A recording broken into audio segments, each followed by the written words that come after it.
ست غلبانة جدا، عايشة على القد أوي أوي أوي. هي وجوزها وولادها كانوا على بطاقة التموين. زوجها توفى،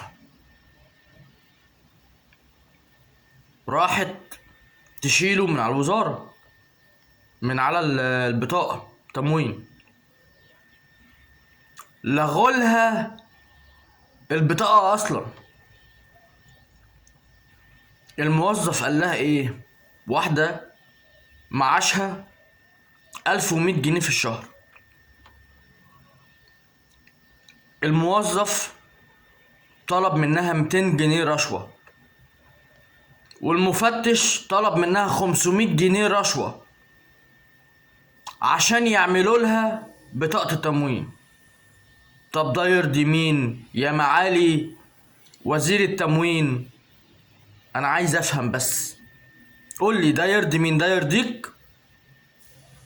طب ده لو ده يرضيك هو ما يرضيش ربنا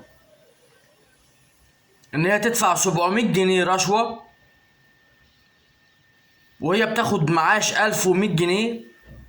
هيتبقى لها ايه؟ وتدفع رشوة ليه اصلا؟ واحدة زي دي مش لاقية تاكل، يعني توقفوا لها ليه بطاقة التموين؟ عشان تتعامل زي اللي دخله 10,000 جنيه في الشهر عادي؟ ازاي؟ وهي مش دخلها 10,000 جنيه في الشهر ولا 1100 جنيه، ده هي معاشها 1100 جنيه. ازاي ده يرضيك يا وزير التموين؟ ازاي؟